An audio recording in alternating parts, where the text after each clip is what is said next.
चलिए आज की ब्लॉग स्टार्ट करते हैं। अस्सलाम वालेकुम मेरी प्यारी प्यारी यूट्यूब फैमिली, कैसे हो आप सब? उम्मीद करती हूँ आप सब ठीक होंगे। अल्हम्दुलिल्लाह मैं भी ठीक हूँ।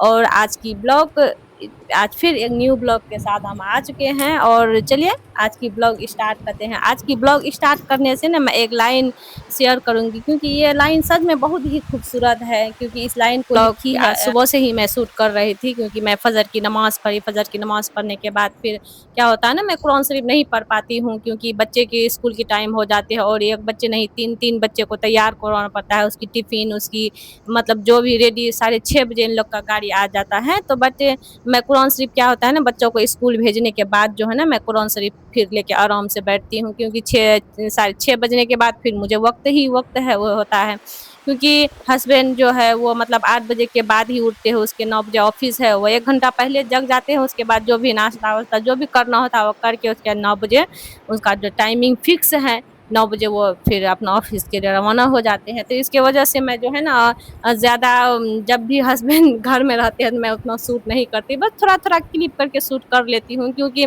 वो थोड़ा फास्ट इंसान है और उसके सामने क्या होता है ना कि मतलब हर चीज़ टाइमली होनी चाहिए भाई, नाश्ता टाइमली, चाय टाइमली, बट वो चाहे वो लेट से ही जगे बट हर चीज़ टाइमली होनी चाहिए। तो बट मैं उसके सामने उतना शूट नहीं करती। इस वजह से मैं सुबह का जो है ना मॉर्निंग जो ब्लॉग होती है वो मैं बहुत ही कम डालती हूँ। इस वजह से मुझे उतना टाइम नहीं रहता क्योंकि मेरे हस्बैंड जी ऑफिस ऑफिस जाने वाले हैं, तो मैं उसका 9 बजते-बजते उसका सारा चीज़ हमको रेडी करनी पड़ती है और फिर बच्चे हैं, फिर घर है, फैमिली है, जॉइंट फैमिली में पता है ना कितना मैनेज करनी पड़ती है। बट फिर मैं नमाज़ पढ़ने के बाद फिर जो है ना कुरान शरीफ पढ़ के उसके बाद मैंने अपना जो भी घर का सफाई हुआ, बर बिस्तर रेडी करके मैं 8 बजते-बजते मतलब सहर जी का उठते-उठते मैं जो है ना सारा काम निपटा के उसके बाद मैं फिर किचन में चले जाती हूँ क्योंकि मुझे नाश्ता भी उसके लिए तैयार करनी पड़ती है और फिर जो भी चाय-वाय होता है हल्का खा के उसके बाद फिर नाश्ता के लिए मैं निकल जाती हूँ क्योंकि हाँ, उसका जो है ना हालाँकि टाइमिंग उसके लिए बहुत ज़्यादा इम्पोर्टेंट होती है और ये तो हमारी सबकी ज़िंदगी में बहुत ज़्यादा जब तक आप टाइमिंग की इम्पोर्टेंस नहीं समझिएगा तब तक वक़्त की कदर नहीं कर पाइएगा। ये जो है ना वक़्त पे कोई भी काम कर लीजिए, ये बहुत ही इम्पोर्टेंट बात है। बट मैं फिर किचन में आई क्योंकि आज मुझे किचन में बनानी थी देसी चिकन और फिर रोटी, क्योंकि ये जो है ना देसी चिकन हमारे घर में सब किसी को बहुत ज़्यादा पसंद, हालाँकि हम लोग पोल्ट्री भी बहुत ज़्यादा खाते हैं। वो उस उतना मतलब हम बच्चे और हम सब बहुत ज़्यादा पसंद करते हैं, बट जो है ना उसे देसी चिकन बहुत ज़्यादा पसंद है। तो फिर आज मैं नाश्ता में वही बना रही थी देसी चिकन की मतलब करी की, उसके बाद फिर रोटी बनाई क्योंकि देसी चिकन असल क्या होता है ना कि उसमें ज़्यादा उसमें टेस्टी होती है। तो बट हम लोग हमारे यहाँ क्या होता है ना, अब देसी चिकन मिलती नहीं है, हम लोग मार्केट से उसको खरीद कर लाते हैं। और उसके बाद फिर मैंने सारा चिकन को बनाई फ्रेश करके धो के उसके बाद जो है ना मैंने बिरयानी करके उसके बाद फिर उसको मैं थोड़ी देर के लिए फ्राई की, उसमें फिर अदरक लहसुन का पेस्ट, थोड़ा सा प्याज का भी पेस्ट डाले। उसके बाद फिर लौंग इलायची गोटा मसाला और जीरा मरीच और मीट मसाला एवरेस्ट का हम ही इस्तेमाल करते हैं। उसके बाद फिर अच्छे से उसको फ्राई किए, फ्राई करने के बाद जो है ना उसको क्योंकि इसमें क्या होता है जब आप प्रेशर कुकर में देसी चिकन बनाते हैं तो हाँ ये क्योंकि छोटा ये था, उतना बड़ा नहीं था, तो बट इसको जो है ना थोड़ा-सा पूरा फ्राई करने के बाद थोड़ा-सा जो है ना उसको 2 सीटी लगवाने के लिए मैंने छोड़ दिया। उसके बाद फिर मैंने आटा गूँधी, गूँधने के बाद फिर मुझे क्योंकि रोटी बनानी है तो यही होता है कि मुझे 9 बजते-बजते मुझे नाश्ता तैयार करनी पड़ती है। फिर मैंने उसको उधर एक साइड में दूसरे मतलब गैस पे दूसरे चूल्हा पे रख दिया और फिर मैं एक चूल्हा पे रोटी तैयार की क्योंकि हमारे घर में हर किसी को रोटी नाश्ते में अक्सर रोटी ही खाते हैं हम लोग। पहले नहीं खाते थे, बट पहले जो है ना हम लोग का बिहारी जो नाश्ता होता है चूड़ा-मुढ़ी वो हम लोग बहुत ज़्यादा पसंद करते थे, बट अभी जो है ना ज़्यादातर रोटी ही खाते हैं। तो बट फिर जो है रोटी बनाई मैंने, रोटी क्योंकि इस तरह से मतलब बारी-बारी चिकन भी बना ली मैंने, रोटी भी बना ली।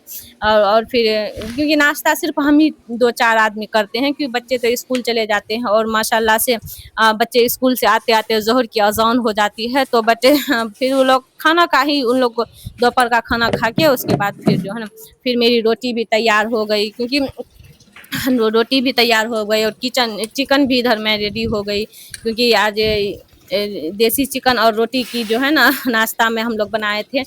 सच बताए बहुत ही टेस्टी और मज़े की बनती है, खाने में बहुत मज़ा आया क्योंकि आज के नाश्ता और फिर उसके बाद फिर दोपहर का खाना भी बनाए हम लोग। दोपहर में वही दाल सब्जी चावल जो होता है वो सिंपल सी मतलब बनाकर जो है ना क्योंकि अभी जो बिहार में बहुत ज़्यादा धूप गर्मी होती है उसकी वजह से बहुत सवेरे खाना पीना बनाते हैं। और फिर वैसे भी अभी जो है ना सावन का महीना है, सावन के महीने में क्या होता है ना गर्मी की वजह से हम लोग थोड़ा पत्ता वाला मेहंदी लगाते हैं, क्योंकि पत्ता वाला मेहंदी में ना बहुत ही फ़ायदा है। और फिर जो है ना गर्मी की वजह से जो हाथ पाँव में जलन होती है तो उससे बहुत ही राहत मिलती है। तो बट मैं जो है ना हमारे पास तो गाज नहीं है बट हम बाहर से मंगवाए थे। उसके बाद उसको अच्छे से धोने के बाद जो है ना इसको सिलबट्टे में अच्छे से इसको पीसे, क्योंकि ऐसे मिक्सचर में भी हम लोग पीस के जो है ना इसका पेस्ट बनाते हैं। बट जो है ना मिक्सचर में जितना सिलबट्टे में पीसने में मज़ा और जो कलर होती है ना उतना मिक्सचर में इस तरह से हम सारे मेहंदी को जो है ना सिलबट्टे में से पीस के जो है ना, क्योंकि हमको मेहंदी पीसने में बहुत ज़्यादा मज़ा आती है। तो बट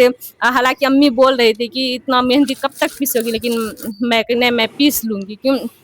क्योंकि क्या होता है ना सिलबट्टे में पीसने से ना हाथ में जो है ना जो हल्का हल्का कलर आ जाता है उससे हमको बहुत अच्छा लगता है। क्योंकि कलर मेहंदी तो वैसे भी बहुत ज़्यादा हमको पसंद है। उस इस तरह से सारी मेहंदी को हमने पीस के जो है ना इकट्ठा मतलब जमा किया। उसके बाद मेरा हाथ भी इतना कलर हो गया था, क्या इतना मैं एक खूबसूरत लग लाइन रहा था। शेयर बट करूंगी, ये बहुत ही मुझे अच्छी लगती है। ये लाइन लाइन क्या है कि मतलब अल्लामा इकबाल ने लिखा था, किताबों में जो फजल है इसे कुरान कहते हैं और जिसने उतारा है इसे रहमान कहते हैं। सालों इसे अपने सीने में इन 30 पारों को जिंदगी भर में फिर इसको हाफिज कुरान कहते हैं। पता है ये लाइन हमें बहुत ही ज़्यादा अच्छी लगती है, क्योंकि ऐसे भी इस लाइन को लिखे हैं बहुत बड़ा शायर ने। और फिर जब मेरी मेहंदी हो गई और मैंने मेहंदी लगाई रात में, और फिर क्योंकि रात में बहुत ज़्यादा लेट हो गया तो इसकी वजह से मैं शूट नहीं कर पाई थी लगाने के टाइम में। बट फिर सुबह मैं की, क्योंकि वाकई में बहुत ज़्यादा कलर हुई है और मुझे अक्सर पत्ता वाला मेहंदी ना बहुत ज़्यादा पसंद है। तो बट हम लोग हमेशा लगाते हैं पत्ता वाला मेहंदी, हालांकि हमारे पास पेड़ नहीं है इसकी।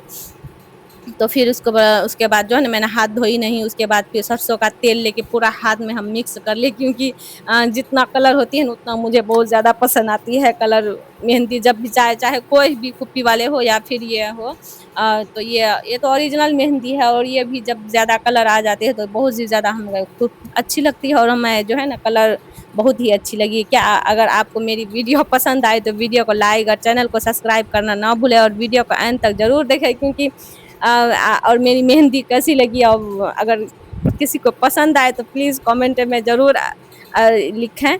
तो बट चलिए फिर अब मिलेंगे हम अगले ब्लॉग में, क्योंकि आज की ब्लॉग तो यहीं पे समाप्त है। क्योंकि मेरी मेहंदी बहुत ज़्यादा कलर हुई और मुझे बहुत ज़्यादा अच्छी लगती है जब भी हम इस तरह की मेहंदी लगाते हैं। बट फिर मिलते हैं अगले ब्लॉग में। अल्लाह हाफिज़।